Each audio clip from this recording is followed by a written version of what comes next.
Buenos días a todos.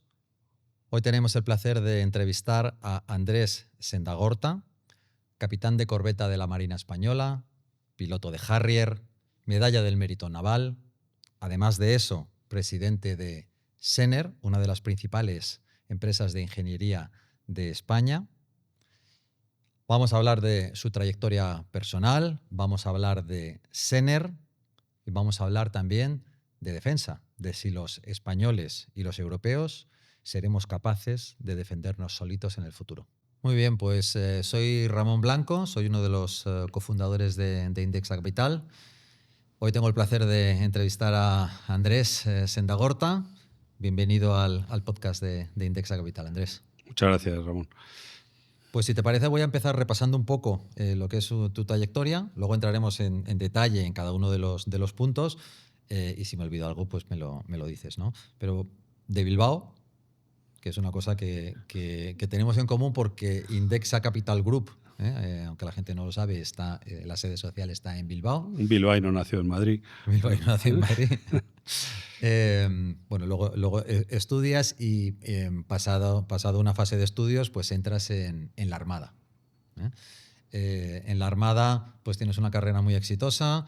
No voy a mencionar todo, pero capitán de corbeta, oficial de guerra antisubmarina en la fragata Baleares, piloto naval de reactores de Harrier, con calificación de portaaviones tanto por la Armada Americana como española, medalla al Mérito Naval.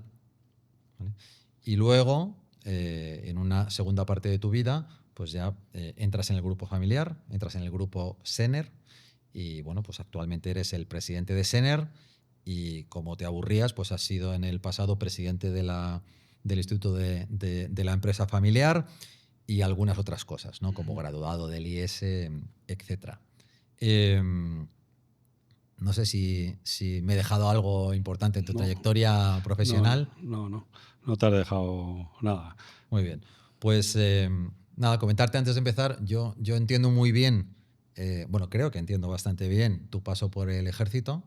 Yo soy de familia militar, de hecho soy la oveja negra de mi familia. Mi abuelo fue general de ingenieros, el otro abuelo fue coronel de artillería, mi padre es general de aire, mi suegro era almirante de marina, mi hija es teniente de navío, así que entiendo un poco las motivaciones y el orgullo y el honor que significa pasar por la Armada Española. Bueno, pues con esto vamos a empezar, si te parece, por la parte militar, ¿no? Que es el principio de tu carrera profesional. ¿Por qué decides convertirte en militar y por qué la Armada? O sea, ¿hay algo de los orígenes de... La gente me imagino que no lo sabe, ¿no? Pero Sener empieza con orígenes de construcción naval. No sé si hay algo ahí. Bueno, lo primero, nosotros vivíamos en Guecho, encima de la playa, y yo veía entrar y salir los barcos todos los días. Y luego mi padre tenía lo que en Bilbao llaman un gasolino, era un barquito pequeñito que salíamos a pescar. A mí me encantaba la mar y a mi padre también. Con lo cual, un poco por defecto, yo pensé que cuando terminase el colegio, pues me iría a la escuela de ingeniería naval y me iría a ingeniero naval. Pero el verano entre sexto y COU, mi padre, que era ingeniero aeronáutico, me hizo una propuesta divertida, que creo que a mi madre no le gustó nada. Y digo, ¿y por qué no te vas a hacer un curso de vuelo sin motor este verano, el mes de julio, en vez de ir a un campamento, estos clásicos que mandan a los chavales? Y dije, pues muy bien. Y me fui a lo que hoy es el aeropuerto de Huesca, en Monflorite, a hacer en el mes de julio el curso de vuelo sin motor. Entonces volví y ya había cambiado. Ya no quería ser ingeniero naval. Quería hacer algo que tuviera que ver con la mar y con el vuelo, pero no sabía muy bien qué. Y entonces decidí ir a Madrid y preparar la oposición para ingresar en la Escuela Naval, cosa que ocurrió. Que entonces había oposición. Entonces había oposición, que era bastante complicada además. Bueno, en tercero hice el viaje en el Juan Sebastián Elcano y terminé y efectivamente, bueno, pues me dieron el destino que yo quería, que era la fragata Baleares, que era entonces uno de los barcos más modernos de la Armada. Y Pero yo seguía yo quería volar también. Entonces, bueno, pedí el curso de reactores y me lo dieron. Y un día, bajando en la fragata Baleares a Canarias, por cierto, con un temporal bastante importante, pues llegó un teletipo al barco, es decir, Alfredo Navío Sendagorta, se va usted al curso de reactores en Estados Unidos, presentes en Pensacola, Florida, tal día. Y estuvo bien porque llegamos a Canarias y le llamé a mi novia, que vivía en Madrid, y le dije, oye, mira, que me voy al curso de reactores 3 años, ¿no? Y el silencio fue muy elocuente. Y después de ese silencio me dice, pues no vuelvas. Y con lo cual el silencio posterior fue más elocuente todavía. Y me dice, bueno, o si quieres nos casamos y nos vamos a Estados Unidos. Y efectivamente, nos organizamos la boda deprisa y corriendo, porque me tenía que ir, y nos fuimos a Estados Unidos a hacer el curso de reactores. Yo creo que el curso de reactores en Estados Unidos es una de las cosas, de los sitios por donde he pasado, que me ha marcado muchísimo, ¿no? Primero porque te encuentras en un sitio donde todos los que empiezan en clase contigo, que son pocos, porque empiezan una clase cada 2 semanas, pero todos son titulados superiores. La mitad, más o menos, un poco menos de la mitad, eran licenciados de Anápolis, de la Escuela Naval Americana, como podía haber sido yo. Con lo cual tenía mucha sintonía y tenía unas capacidades probablemente parecidas y tal y cual. El resto eran titulados superiores de las carreras más diversas y la mitad de la clase no sabía hacer una regla de 3. Y entonces, claro, yo estaba un poco... ¿Esto es cómo van a volar un F-14 en un portaaviones? Bueno, pues es impresionante el sistema de enseñanza que tiene la US Navy, que viene a tiempos de cuando el presidente Bush, padre, era piloto de la Navy, o sea que hace mucho tiempo. Ese sistema pedagógico de enseñanza, de ponerte al 130% de presión y empezar a analizar cosas que de otra manera no afloran. Y eso les interesaba mucho. De tal manera que ese sistema de enseñanza luego las universidades de mayor prestigio, los MBAs de Harvard y todos, copiaron el sistema. Y de hecho es lo que hacen. Si te fijas, te ponen presión no porque te quieran meter mucha materia en poco tiempo, que también, sino porque quieran analizar cómo reaccionas. Y el curso de reactores en Estados Unidos, de hecho, el mejor índice de eso es que la primera vez que vas a aterrizar en un portaaviones con un avión, vas solo. Entonces hay un día que estás ahí haciendo tomas y despegues, hay unos tipos que saben, que han volado aviones muchísimos en los portaaviones y tal, que saben, están en un Land Rover en la pista y te ven tomar y tal, y te dice, tú estás listo. Él sabe que estás listo, pero tú no. Entonces te dice, pues mañana, en mi caso, pues cógete un avión, yo estaba en una base cerca de Nueva Orleans, vete a Key West, tomas combustible en Key West, despegas y enlaza con el barco en tal frecuencia que estará 60 millas al sur de Key West. Bueno, pues yo me acuerdo el vuelo de Key West, que iba solo, el vuelo de Key West al barco, yo probablemente era el oficial más desgraciado del Atlántico Norte, porque pensaba que me iba a decir, yo no tengo capacidad para hacer esto, yo nunca he visto un portaaviones. O sea, yo nunca había estado en un portaaviones, pero es que tampoco había visto un portaaviones. Y pretendían que pusieran un avión a 300 kilómetros por hora encima de un barco. Entonces, yo no sabía que tenía la capacidad, pero ellos sí.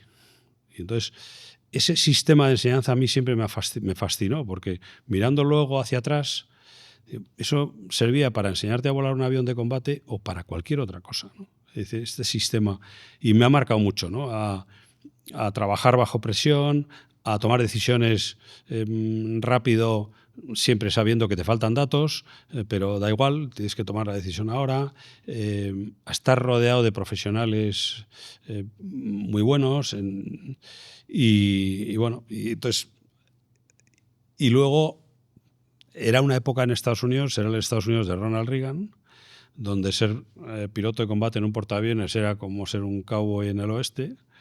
Y entonces bueno, pues todo giraba. El ambientillo ese que vemos en las películas de Top Gun, de la chaquetilla de cuero, la moto y la Ray-Ban y no sé qué y tal, pues eso era lo... Pero gente con una profesionalidad enorme, ¿no? Y todos muy jóvenes, ¿no?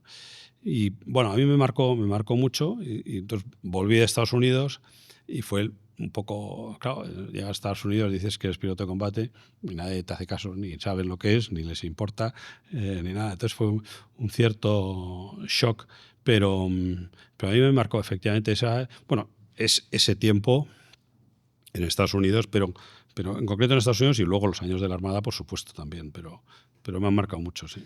La gente posiblemente no sabe lo difícil y lo que se mueve un portaaviones y lo que difícil que es tomar en un portaaviones de noche, con viento y moviéndose el barco, ¿no? Sí, pero Ramón, ¿sabes lo que pasa? Que el mérito lo tienen los que te enseñan. O sea, a mí me parecía...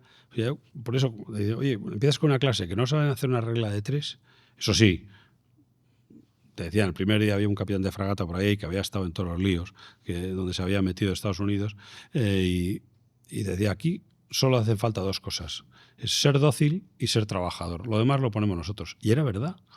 O sea, el mérito, yo creo que efectivamente es una cosa que tiene su gracia, lo de poner un avión encima de un barco, pero el mérito lo tienen los que te enseñan, que son realmente los que realmente saben si tú estás preparado, si no estás preparado, qué hay que hacer, y lo único que tienes que hacer es ser dócil y trabajador, y tenían razón. Te iba a preguntar, yo he estudiado en Estados Unidos también, en concreto estudié en Harvard. Estados Unidos hoy no es el país más popular del mundo, ¿no? Debido a los acontecimientos recientes, pero yo soy un ferviente admirador, ¿no? En general, ¿no? de la sociedad de la sociedad americana. ¿Qué podemos aprender, ¿no? de esos americanos? O sea, ¿qué aprendiste, ¿no? de esos americanos con los que viviste tú? Bueno, yo aprendí muchísimas cosas. Es verdad que viví en un entorno pues más cerrado de la Navy, ¿no? Bueno, me encontré con profesionales buenísimos, gente con una vocación de servicio importante, personas que creen realmente en su país y que y que están dispuestos a pues hacer lo que tengan que hacer, pero con una aproximación tremendamente profesional.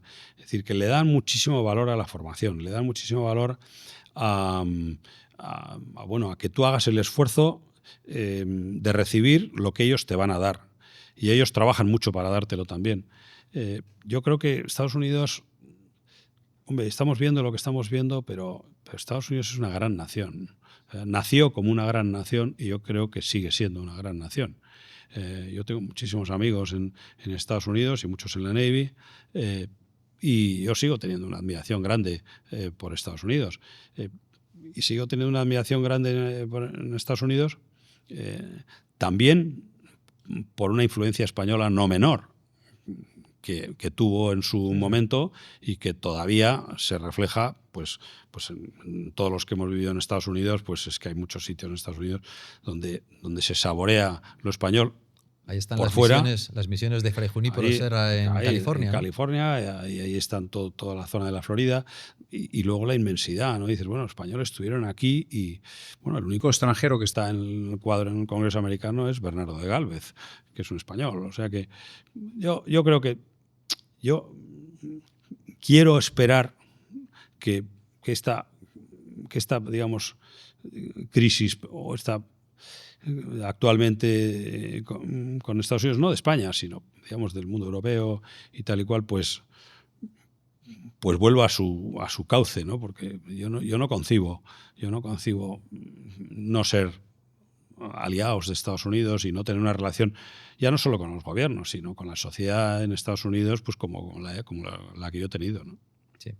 En Estados Unidos es muy habitual que los militares, de hecho, entren y salgan del ejército, ¿no? Yo te cuento una historia que es real. El tipo que se sentaba al lado mío en Harvard, que estuvo 2 años conmigo y además jugábamos juntos al rugby, nos hicimos muy, muy amigos.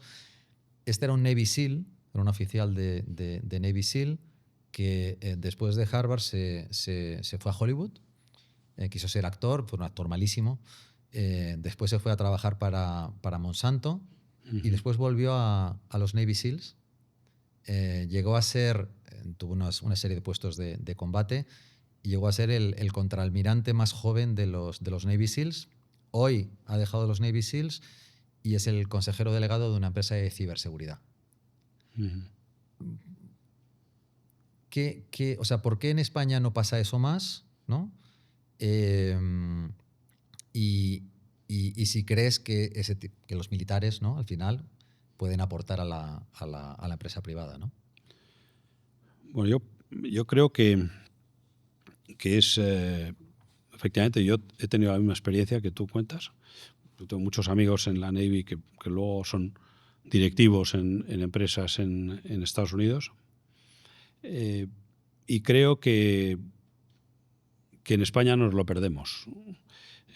Y nos lo perdemos porque si tú analizas un poco, si yo miro un poco para atrás y digo, bueno, ¿a mí qué me han enseñado en la Armada?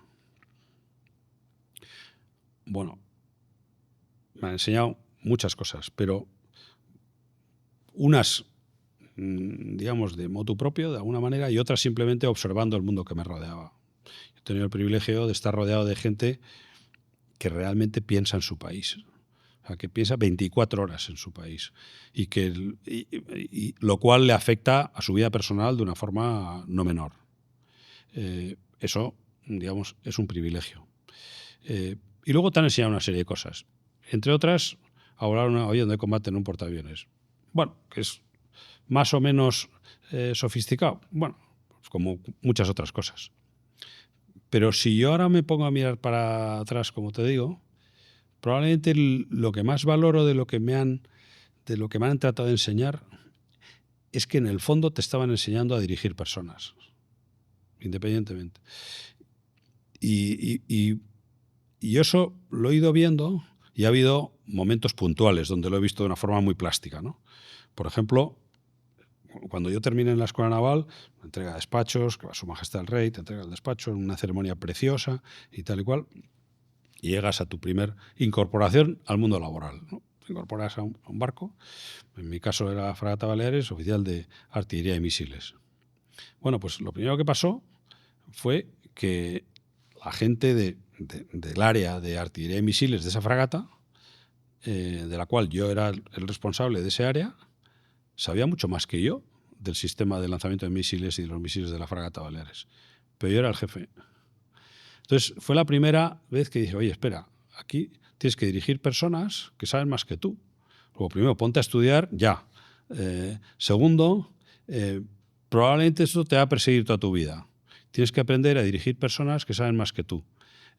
Es más, lo ideal es dirigir personas que saben más que tú.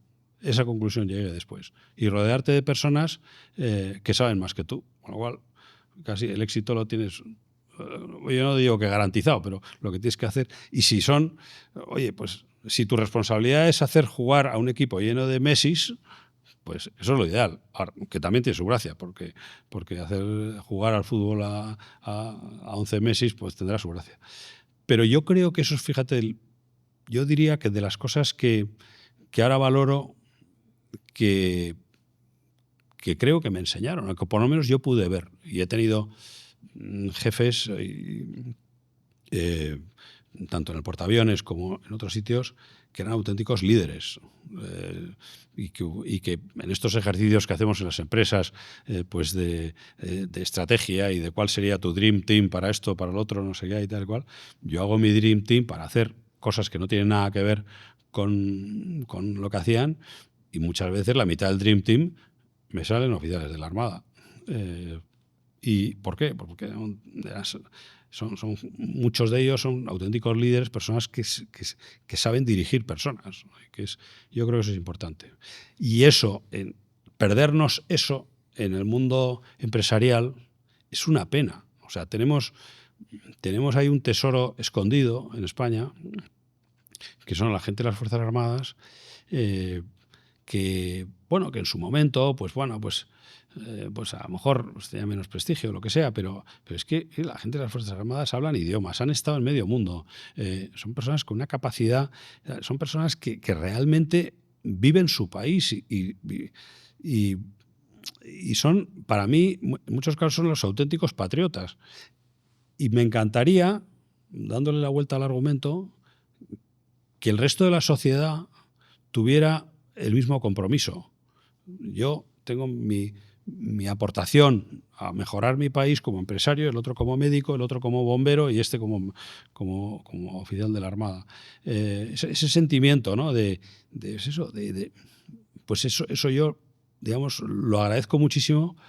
Bueno, eso y muchas otras cosas. O sea, yo solo tengo que agradecer a la Armada muchísimas cosas, porque en el fondo es hasta tu forma de pensar notas que te influye o que te ha influido, ¿no? Hasta la forma de escribir.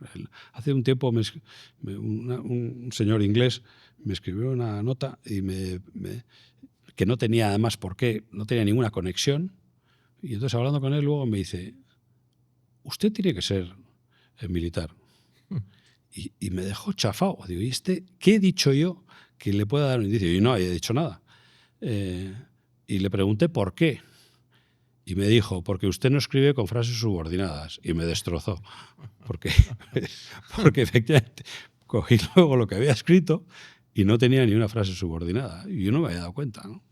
En fin, bueno, es una anécdota, pero efectivamente a mí me ha marcado mucho, sí. Se acaba la etapa militar, ¿no? No sé si tiene algo que... Muchas veces los militares, sobre todo los pilotos, ¿no? Cuando dejáis de volar, pues empezáis a preguntaros cosas. No sé si tiene algo que ver con eso o... No, yo un poco estuve 11 años volando en el portaaviones, rodeado de gente espectacular, bajo el punto de vista humano, pero también profesional. Y tenía dos opciones, o irme al curso de guerra naval y seguir en la Armada y algún día ser almirante o no, o un reto nuevo que para mí era ir a la empresa familiar y tratar de poner a la empresa familiar en el área de aeroespacial y defensa donde yo pensaba que podía estar y no estaba.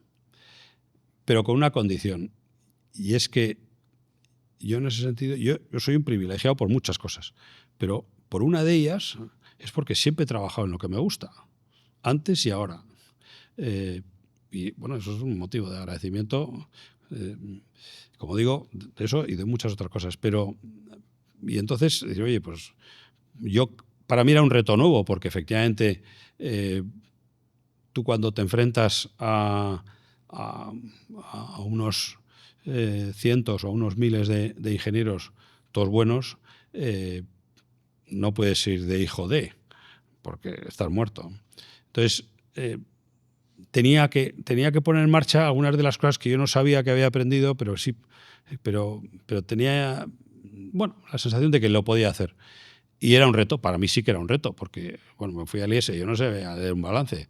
Y entonces, pues tuve que aprender, pero pensé, oye, ya he aprendido a volar 4 tipos de aviones distintos, malo será que no aprenda a leer un balance. Y efectivamente, estuve en el IES y empecé. Entonces me presenté en SENER con el presidente, era mi primo Jorge, que es un tipo estupendo, y ingeniero naval, y le dije, bueno, ¿y tú qué quieres?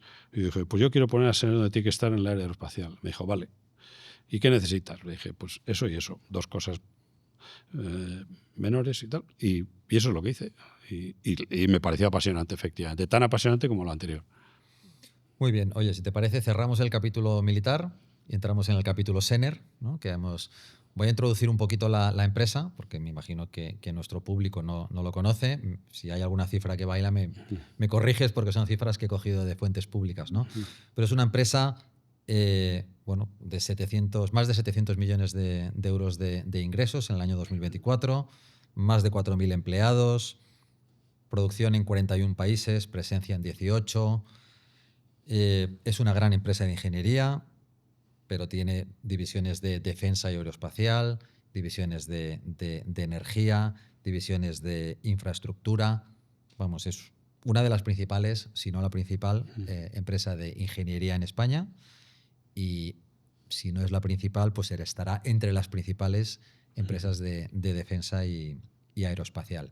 Para que la gente se haga una idea de qué tipo de proyectos hace, pues hace desde línea de alta velocidad en California hasta el césped del Bernabéu, un puente uniendo islas por el mar en Filipinas, ¿no? Bueno, pues este es el tipo de proyectos que hace la empresa Senar. Cuéntanos cómo llegas a Sener, ¿no? Yo sé que has estado en roles muy operacionales, porque me han comentado que ibas al Ministerio de Defensa personalmente a vender los proyectos, ¿no? Pero cuenta un poco, o sea, cómo llegas y cuál ha sido tu trayectoria dentro de Sener, ¿no? Bueno, lo primero, Sener está creciendo mucho. Sener ahora es una empresa de 1.000 millones de ventas, de los cuales más del 85% son fuera de España. Y efectivamente, como tú dices, bueno, ahora mismo tenemos 4.500 personas, casi todos, o la mayor parte, ingenieros, y tienen las áreas que tú has comentado, ¿no? Yo llegué con un objetivo muy concreto, que era decir, yo creo que en defensa pues hay que cambiar las cosas. ¿Por qué? Pues porque yo sabía lo que pensaban las personas del Ministerio de Defensa cuando iban a visitar Sener.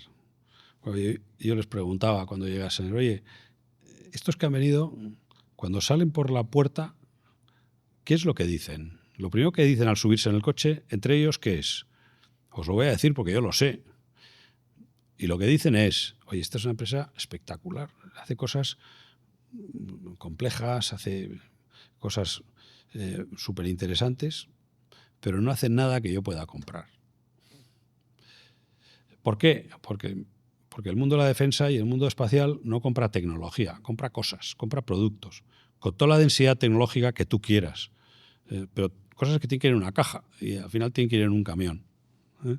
Y un poco, nosotros somos ingenieros consultores, puristas, ¿no? Y aquello pues estaba muy bien, porque te daba el prestigio que estábamos diciendo, pero claro, no te daba un mercado. Entonces, bueno, yo, bueno, pues entré con esa idea de decir, tengo que transformar una capacidad tecnológica muy fuerte en algo que hace un producto y, por consiguiente, con una mentalidad industrial, no con una mentalidad industrial del sector del automóvil, por ejemplo, pero sí con una mentalidad de hacer cosas de forma repetitiva, digamos, con una mentalidad industrial. Y eso hicimos. Entonces, esa es una de las claves. Y la otra de las claves es, sí que estábamos en el mundo espacial. De hecho, Sener fue la primera compañía en España que hizo un programa espacial a finales de los años 60. Yo a veces les pongo a los accionistas, sobre todo a los más jóvenes, fotos de los coches que se compraban o que circulaban por las carreteras en aquella época. Y claro, el Dauphin, no sé qué, un coche que parecía... Bueno, pues estos, que eran mi padre y su hermano, y Enrique, Manu y Enrique, pues decidieron que iban a hacer programas espaciales a finales de los años 60, cuando en España pues, faltaba de todo. Bueno, pues con esa mentalidad se vieron, había unas capacidades tecnológicas, pero tú cuando haces un satélite, desarrollas una antena para unos satélites que tienen que ir a las lunas de Júpiter, como hemos hecho últimamente, pues ¿cuántas haces? Haces 2 antenas y probablemente nunca más vas a hacer antenas. Bueno, ahora hemos hecho las antenas del Curiosity, que está en Marte, y bueno, pues en vez de una hemos hecho 2, lo cual ya está muy bien. Pero claro, es una pena, es decir, esa capacidad tecnológica no volcarla en unas series mayores. Entonces empezamos a entrar en sistemas de misiles, aplicando esa tecnología.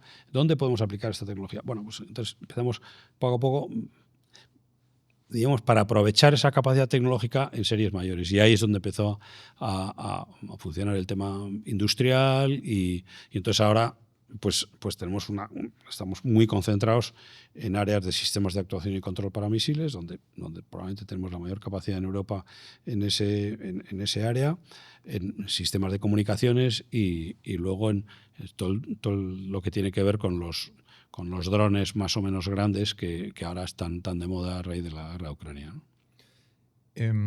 Tengo entendido, que ahora nos lo contarás, que hoy el área de defensa y aeroespacial de Sener no es la parte más grande de la empresa, aunque a mí me parece, y ahora vamos a hablar de ello, que quizá lo acabe siendo en el futuro, ¿no? Tal como van las cosas. Y por introducir un poco la cuestión, el mundo ha cambiado mucho en los últimos, básicamente, 3-4 años, ¿no? Por una parte, con la invasión de Ucrania por parte de Rusia, pues hay una quiebra de confianza entre el mundo occidental y lo que es el tándem Rusia-China. Eso tiene una serie de implicaciones muy, muy importantes porque, primero, ya no nos podemos fiar del sistema comercial que había, que era básicamente que los chinos producían y manufacturaban la mayoría de cosas en el mundo y el mundo occidental compraba esas cosas, ¿no? Esa quiebra se produce, hay que reindustrializar Occidente y a más, con la llegada de Trump, lo que nos damos cuenta los europeos es que, por lo menos con la administración Trump, no hay un interés muy importante en defender a Europa, ¿no? de posibles agresiones que se produzcan, ¿no? Entonces, lo que supone ese cambio del mundo es que los presupuestos europeos de defensa van a subir necesariamente de manera muy importante. ¿Cuánto va a subir el gasto de defensa en Europa? ¿No? Ya hemos visto que se habla por ahí del 5%, pero ¿cuánto crees de verdad que va a subir el gasto? Y como empresario, ¿cuál es el tamaño de esa oportunidad para una empresa española, ¿no? Bueno, lo primero, poner un poco el marco.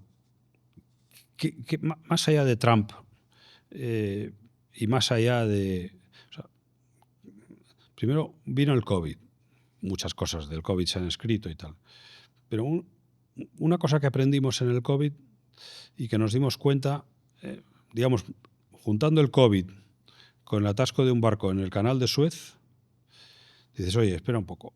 Nosotros hemos hecho unos análisis de riesgos en Occidente de todo tipo, pero hay un riesgo que no hemos analizado bien, que es tener mucha de nuestra industria en el mundo occidental literalmente colgada de una cadena de suministro en el Far East, que está a miles de kilómetros de distancia, y dices, bueno, pues eso hoy en día no tiene por qué ser tan importante, pero vemos que se atasca un barco y efectivamente se convierte en importante. Pero más allá de la distancia geográfica, le doy más importancia a una distancia conceptual, a una distancia de valores, a una distancia de cómo hacer empresa.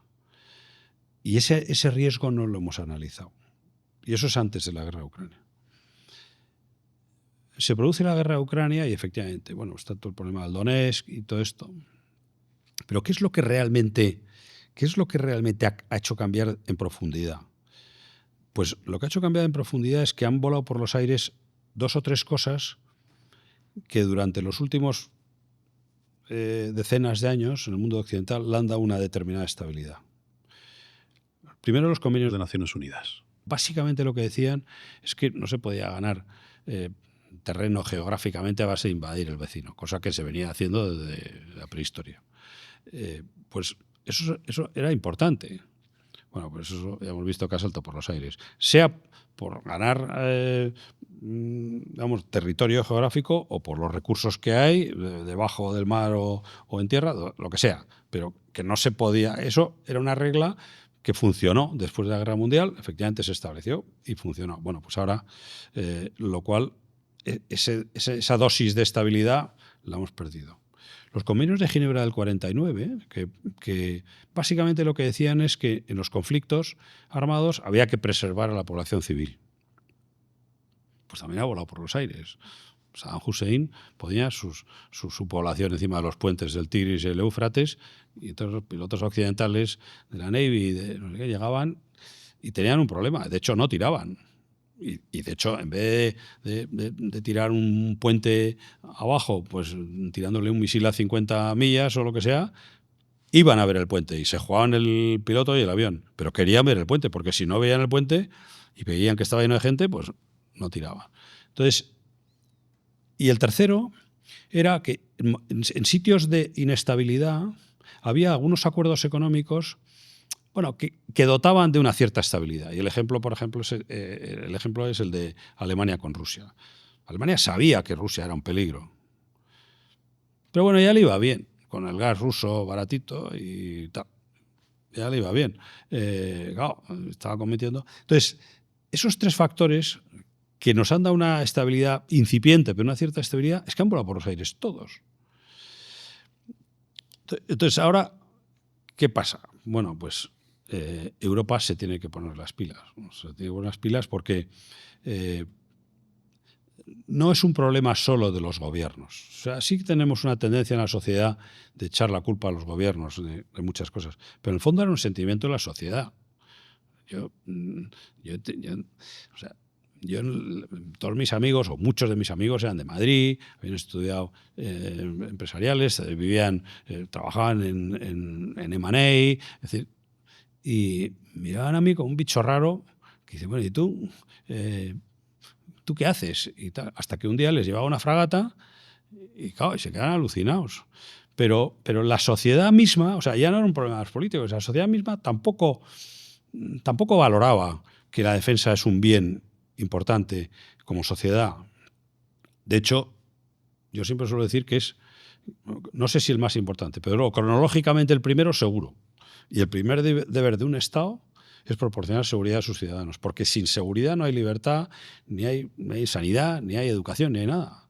Entonces, eso, y es muy fácil echar, es que no invertíamos en defensa, pero bueno, no se invertía en defensa pues porque los políticos tampoco sentían en la sociedad políticos normalmente lo que sí que tienen es una gran sensibilidad de lo que pasa con la sociedad y no la han tenido. O sea, que la propia sociedad es la que nos tenemos que, digamos yo no digo que culpar, pero sí asumir la responsabilidad de que nosotros mismos no hemos velado por nuestra propia seguridad. Es más, determinados momentos la hemos tratado con frivolidad.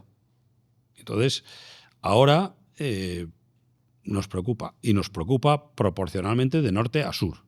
O sea, en el norte de Europa están aterrados. Y aquí todavía, bueno, parece como que no, pero Europa tiene un problema. Entonces tenemos que invertir en defensa. ¿Eso qué quiere decir? Primero, bajo el punto de vista como empresario, a mí trabajar para la seguridad de mis ciudadanos me parece un privilegio. O sea, no es que me desmerezca. Oiga, usted que está en tecnología de misiles, en cosas. No. Yo hago cosas que lo que tratan es de preservar la seguridad de mis ciudadanos. Y no me parece que haya muchas cosas que me puedan dar, digamos, que me puedan satisfacer más. Por supuesto, con unas reglas, como no puede ser de otra manera. Pero primero trabajar por la seguridad de tu país.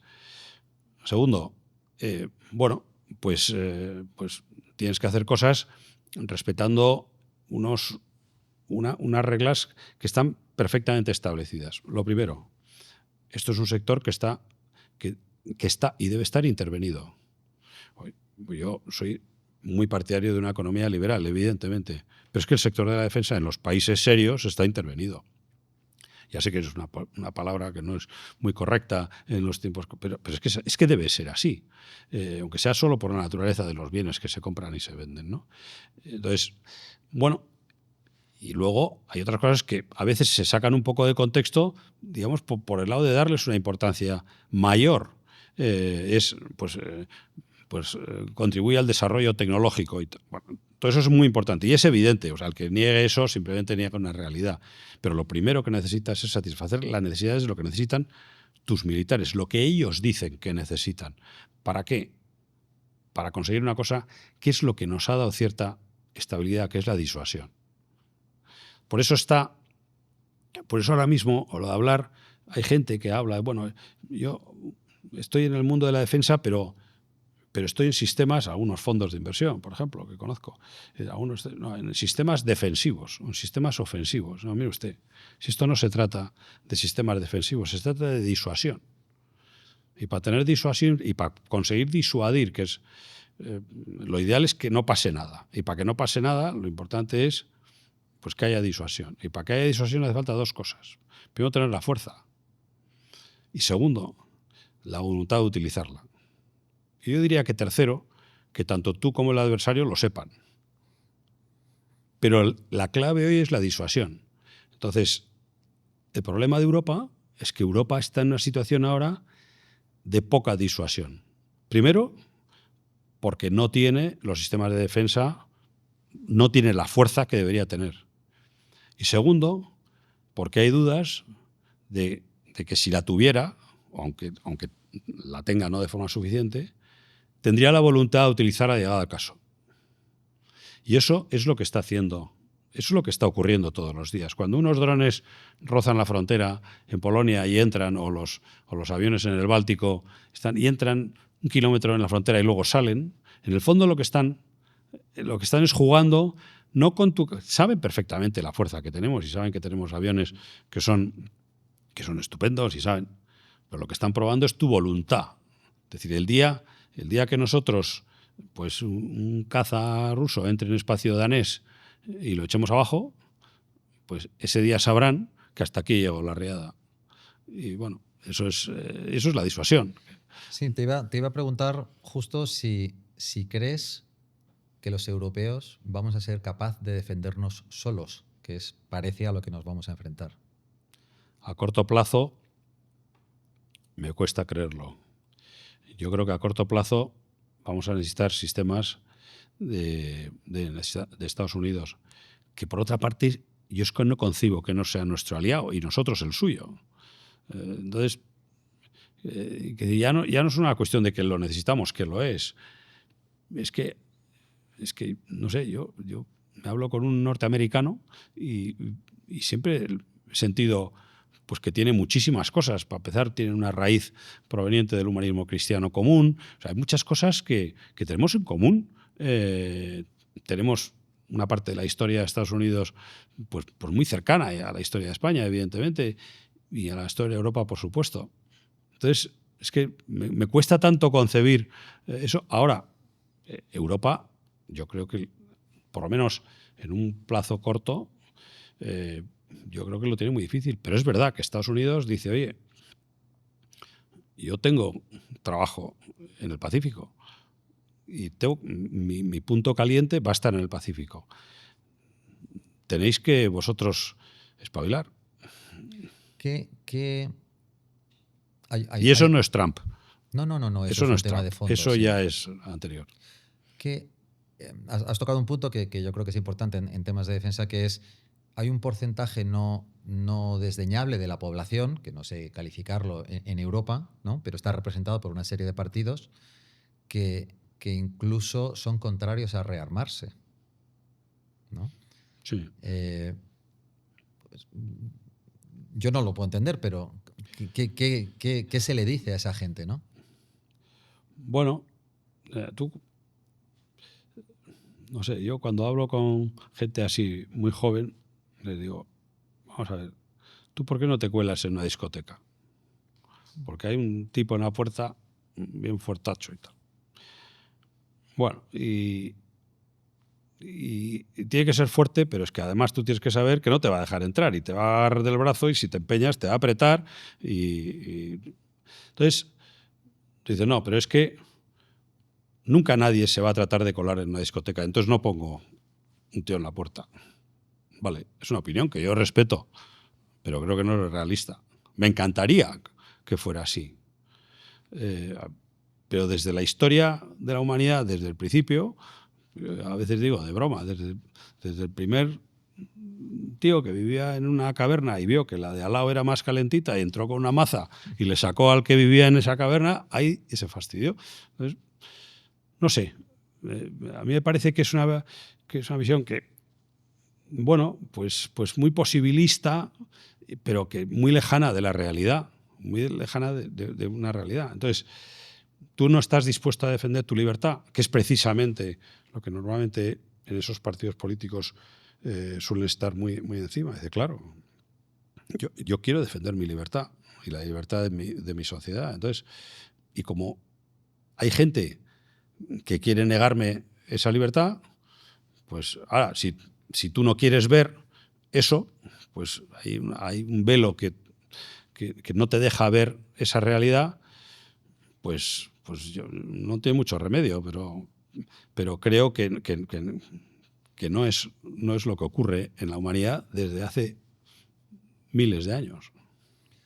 Muy bien. Oye, pues hemos cubierto el bloque de tu trayectoria como militar, hemos cubierto el bloque de Sener, hemos cubierto el bloque un poco de hablar de defensa y vamos a hablar un poco ahora rápidamente de empresa familiar, si te parece. En el pie de página de la página web, ¿no?, dice Sener, una empresa familiar. ¿En qué medida sigue siendo Sener una empresa familiar? ¿No? Hay Sendagortas en la gestión, están en el consejo, deben estar en la gestión, deben estar en el consejo. Sener es una empresa familiar. Primero, porque tiene un control sobre el capital y segundo, porque tiene un control sobre la gestión. Es una empresa familiar y está muy orgullosa de serlo. En España, las empresas familiares, España es el segundo país del mundo que tiene mayor proporción de su PIB en manos de empresas familiares, después de la India. Entonces, ¿eso qué quiere decir? Eso quiere decir que las empresas familiares en España son una parte muy importante de la economía del país.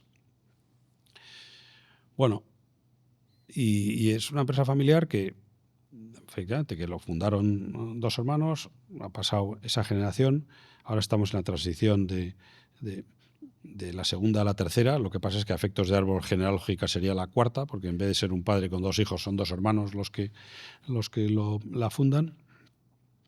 Pero hay una serie de características, ¿no?, en las empresas familiares y que creo que quizás después del COVID adquirimos una cierta sensibilidad en la sociedad que nos ayudó a percibir un poquito mejor el valor que tienen las empresas familiares. Bueno, pues porque se vio que habían aguantado mejor a sus personas, bueno, una serie de factores que se vieron, ¿no? Entonces, dices, bueno, creo que la gran batalla que nos viene es la batalla de las personas. A mí no me gusta llamarlo del talento, porque es la batalla de las personas, que ya lo estamos viendo. Es decir, oye, ¿quién va a ganar la partida? Va a ganar la partida el que sea capaz de atraer a las mejores personas a su empresa, a esos jóvenes brillantes. ¿Cómo puedo hacer yo para que vengan a trabajar conmigo y no se vayan a otro sitio? Entonces ahora lo miro bajo punto de vista de empresa familiar. Entonces, pues cojo un joven brillante de estos y le pregunto, oye, ¿tú quieres trabajar en una empresa donde se mira a largo plazo? Y dice, pues sí, me gusta la idea.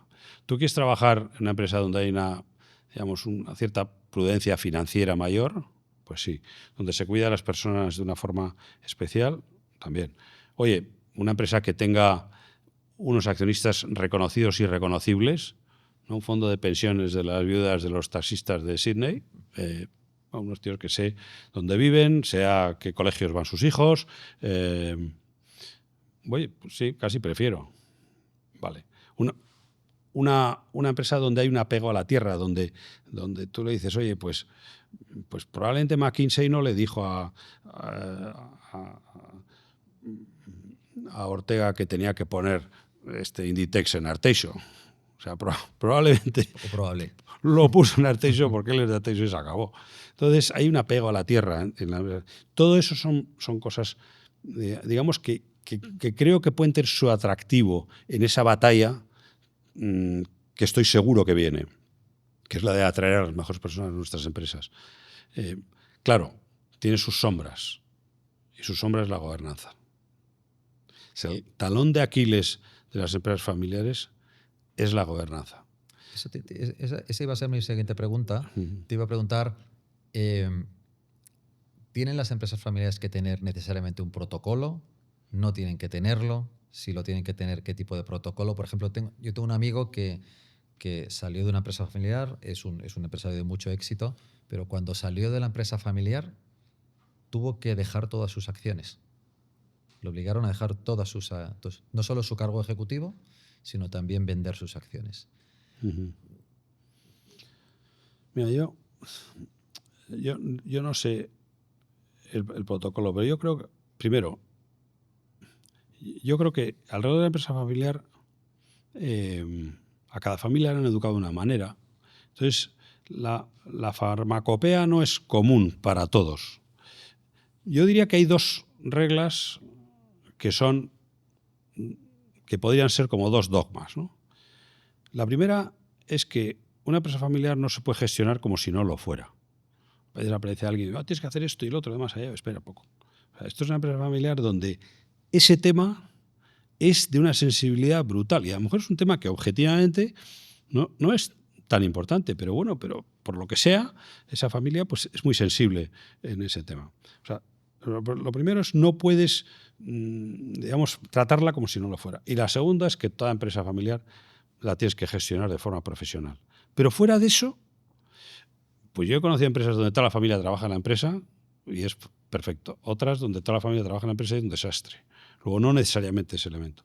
Ahora, lo que sí que es un desastre y no trabajar de forma profesional es no ocuparte de la gobernanza. Yo he vivido muchos años en Andalucía. Entonces tenía amigos que me invitaban al campo y me subían en un coche de caballos y tal y cual. Y había un tipo de estos con la sabiduría que tiene muchas veces la gente del campo, que era Pepe el cochero. Me decía, le preguntaba a Pepe, ¿cómo hacía? Yo digo, pues ya, con un coche de caballos, con 6 caballos, con un coche detrás lleno de niños, y yo, bueno, por unos caminos estrechos nos vamos a matar. Y el Pepe el cochero me decía, don Andrés, cada caballo en su sitio. Entonces luego me servía mucho en el tema de las empresas familiares. Es decir, que lo primero es el orden, tomar las decisiones donde hay que tomarlas. Entonces, el café del domingo no es el sitio para hablar el café del domingo es para estar con los hijos y con los nietos y lo que sea. Y tú tendrás que tener un consejo de administración y tal y cual.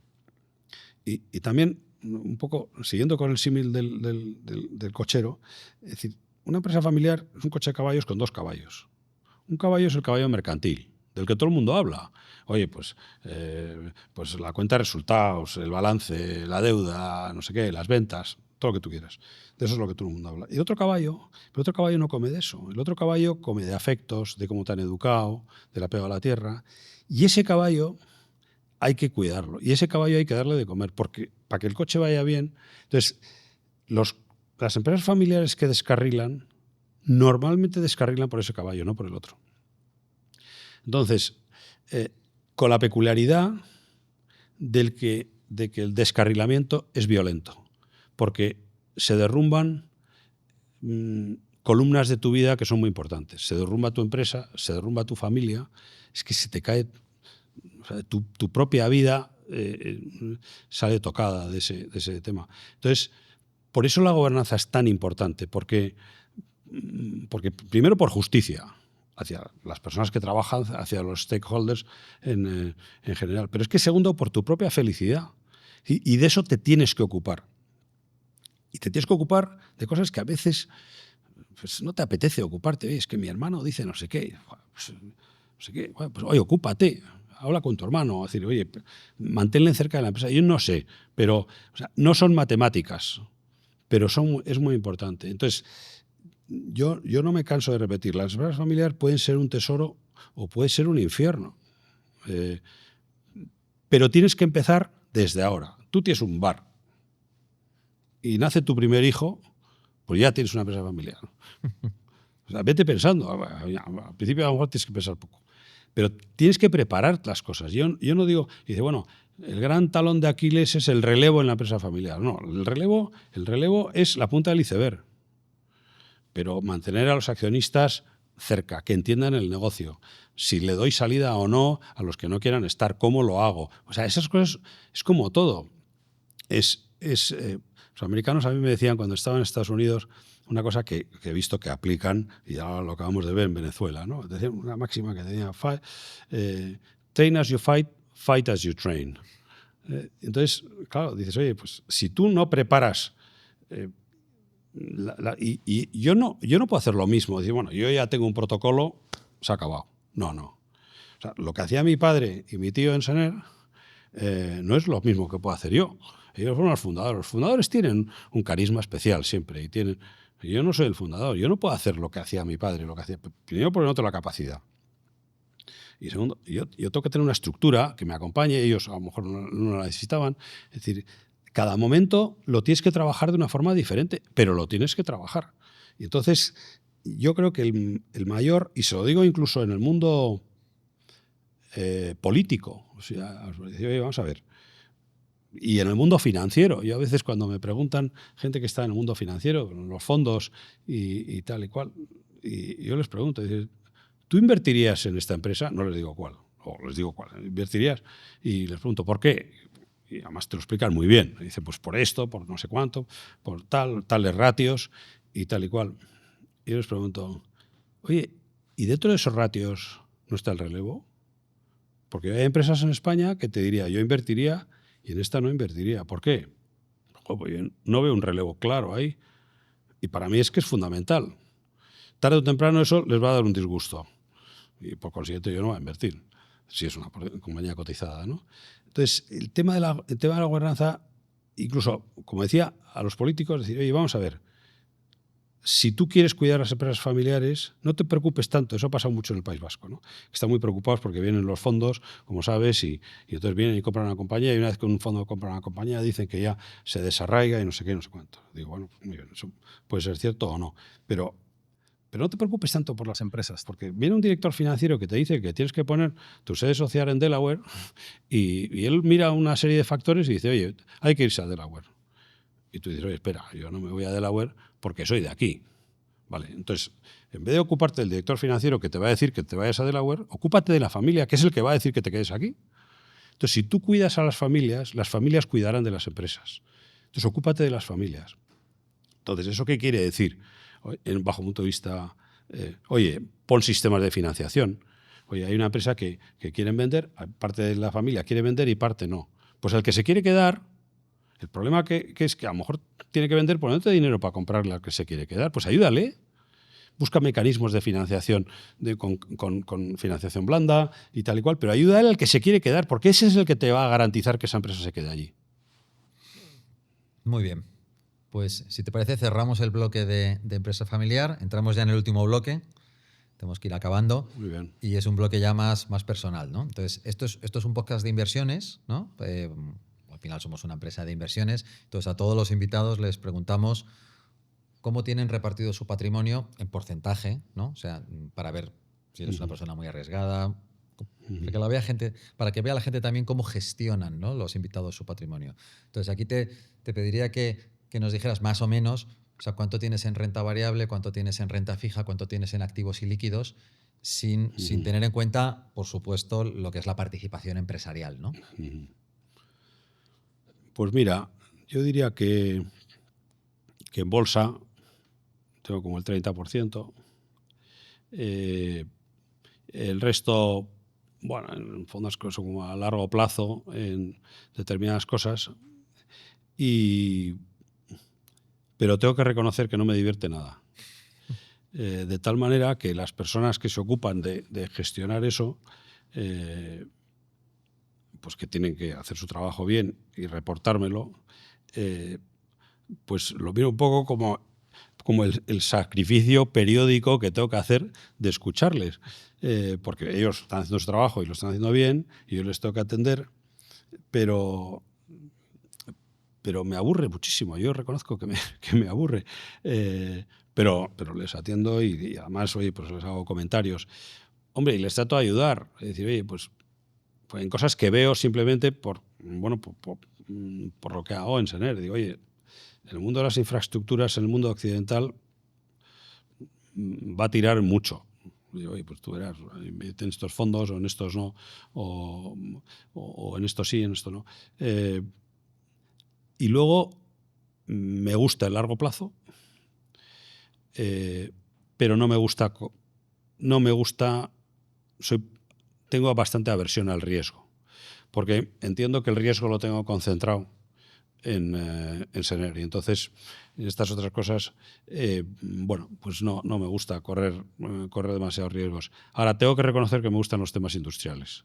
Sí, me gustan las fábricas, me gustan los sitios donde... Y me gusta la gente que o sea, lo primero que pienso cuando voy a invertir en un sitio o me propone invertir en un sitio son aquí quién está detrás y qué piensa de la vida. Y como hoy en día está todo por buscas en la red, qué dice o qué no dice, o qué hace o qué no hace. Ese tipo de cosas, más allá de si la rentabilidad es esta, hombre, le doy importancia, evidentemente, pero miro mucho a las personas que estén detrás, ¿no? Muy bien. Padre de 6 hijos. Sí. ¿Qué les dices a tus hijos, ¿no? Para su vida profesional o personal, ¿no? ¿Qué te gusta decirles? Pues lo primero que les he dicho es que cuando ya han tenido una edad, les he dicho que una cuna les ha hecho accionistas o les va a hacer accionistas, y que por eso deben dar muchas gracias, pero que también conlleva una responsabilidad. Y la responsabilidad es que se tienen que formar para ser buenos accionistas. Lo cual no quiere decir que se deban de formar para ser gestores, porque ser accionistas no les da ni derecho ni deber de ser gestores. Y creo que eso debe estar fuera del foco. Y les digo, después de que tienen que dar muchas gracias por unos privilegiados, porque han nacido en una cuna y podían haber nacido en la de al lado, lo siguiente que les digo es que tienen que ser felices. Y tienen que disfrutar de su trabajo. Ser felices en muchas de las variables, por supuesto familiar, y por supuesto les he tratado de educar en lo que yo entiendo que son determinados valores, pero que ellos tienen que ser felices y que eso es responsabilidad suya. Ni tienen que elegir una profesión por satisfacer a sus padres o por fastidiar a sus padres. No, ellos tienen que ser felices, digamos, concretando en el tema profesional. Luego en otros podríamos hablar de muchas otras cosas, pero en el tema profesional. Y ahí sí que les paso mi experiencia, ¿no? Es decir, oye, yo con 18 años pues pensé que quería hacer algo que tuviera que ver con el vuelo y con la mar, y lo hice, y luego resulta que eso me ha dado unas satisfacciones que no hubiese pensado, de tal manera que lo de manejar un avión o no ha terminado siendo lo de menos. Bueno, pues eso es importante. Y luego, pues, y yo lo digo siempre, o sea, yo soy un privilegiado porque siempre he trabajado en lo que me gusta. Tengo una mujer maravillosa con unos chavales maravillosos, tengo 16 nietos, pues yo soy un privilegiado y encima tengo un trabajo que antes y ahora me parece apasionante. Pues ya me dirás, o sea, es que no tengo ningún motivo, al revés, tengo muchos motivos para dar gracias, ¿no? Bueno, normalmente pedimos una recomendación de un libro. Yo te voy a recomendar uno a ti, que quizá lo hayas leído, que se llama Poniente. Sí. Y es la historia la historia novelada de Juan Sebastián Elcano, y es una cosa loca, sí, donde la realidad supera a lo que te puedes inventar, pero por muchísimo, ¿no? Sí, he leído varios libros de Elcano, de hecho he patrocinado alguno, pero este no. O sea, pues este está sí, muy tengo bien, muchas sí. ganas de Es leerlo. una novela. Si nos quieres recomendar un libro, bueno, a los oyentes, vamos. Pues mira, yo soy un poco antiguo, pero yo recomendaría dos que son muy clásicos. Uno, un libro que salió en 1994, que se llama Built to Last. Built to Last. Built to Last, que está escrito por Collins y Porres, me parece que se llama, creo que son dos profesores de la Universidad de Stanford, con el que me siento súper identificado. Es decir, Built to Last, es decir, haz lo que hagas,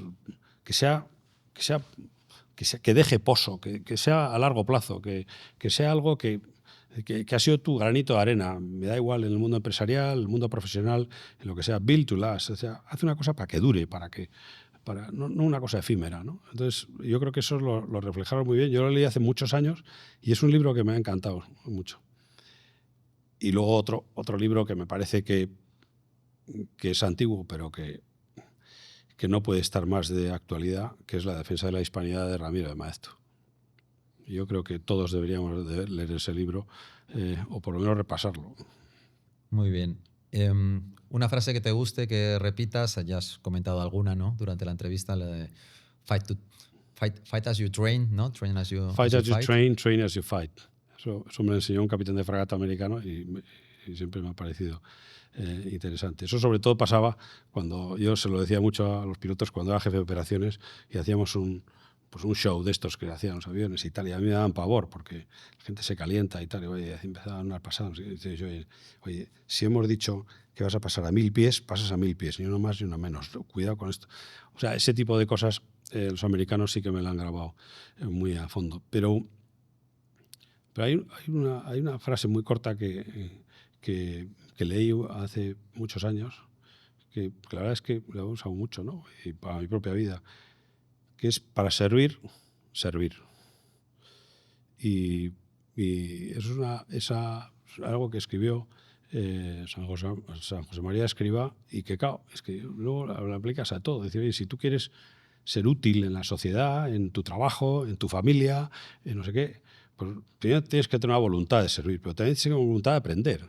Es decir, si tú te vas a ocupar de algo, pues tienes que saber de aquello y tienes que tomarte el trabajo de aprendértelo porque si no eres útil.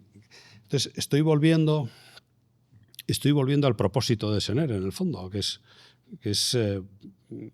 que no te lo he contado antes, pero pero puedo marcarlo perfectamente ahora, ¿no? Que es cuando yo me enteré cuál era el propósito de nuestra compañía. Yo me enteré cuál era el propósito de nuestra compañía en el año 69. Yo tenía 11 años y estaba sentado delante de una tele, que era la primera vez que entraba la tele en mi casa. Y eso ya hacía que aquel día fuera un día importante. Pero esa tele entró en mi casa porque el hombre iba a llegar a la Luna. Y mi padre había trabajado con von Karman, que era el profesor de Von Braun, que era el fundador de la NASA. Y entonces estaba mirando aquello, mientras Neil Armstrong daba los primeros pasos por la Luna. Mi padre dijo, así, yo creo que con cierta nostalgia, porque él cada día ha estado trabajando en Pasadena con esto, y dijo, esto que estás viendo va a ser muy importante para la humanidad y para nuestra familia, cosa que fue cierta. Pero al cabo de un rato me dijo, ¿tú sabes para qué estás, Sener? La respuesta te la ahorro, porque no sé lo que... Yo tenía 11 años, o sea que estaba con los pies colgando en la silla probablemente. Y él me dijo, pues Sener está para prestar un servicio a la sociedad. Y se quedó callado, como para remarcar aquello. Y para eso hace falta dos cosas. Ser muy bueno en lo que haces, primero, y segundo, ganar dinero haciéndolo, porque si no, no es una empresa. Y eso probablemente luego se me olvidó, pero como luego lo había escrito, me acordé del día en que lo había oído por primera vez. Y sigue siendo, digamos, mi norte bajo un punto de vista empresarial y de muchas otras maneras. Es decir, que, oye, para servir, servir. Y creo que refleja ese propósito que le oí a mi padre en el año 69. Muy bien. ¿Hay alguien que te gustaría que entrevistáramos, que crees que merece la pena que entrevistemos? Pues mira, hay una persona que yo creo que España le debe muchísimo y que probablemente no se le ha reflejado, que es la persona que ha cambiado de arriba abajo el servicio de inteligencia español. Eso es Félix Sanz. Yo creo que Félix Sanz es de las personas que yo conozco que más ha hecho por su país, que ha convertido el servicio de inteligencia español en un servicio de inteligencia moderno, muy enfocado a lo económico, muy enfocado a ayudar a las empresas españolas a la exportación, a que, igual que otros servicios de inteligencia ayudan a las suyas, pues que el español ayude a las nuestras, cosa que yo he podido constatar en diversas ocasiones. Y me parece que es una persona brillante y que tiene mucho que contar y todos mucho que aprender. Pues nada, tomamos nota. Pues hemos acabado. Muy bien. Ha durado un poquito más de lo que, no sé esperábamos inicialmente. Yeah. Pero nada, agradecerte tu tiempo. Muchas gracias a vosotros. Tu buena voluntad y nada, decirte que Pues estamos encantados de muchas haber gracias charlado por contigo. habértelo trabajado y yo te he contado mi vida, ya sabes de mi vida más que mucha gente. Muchísimas gracias por venir. Gracias a ti.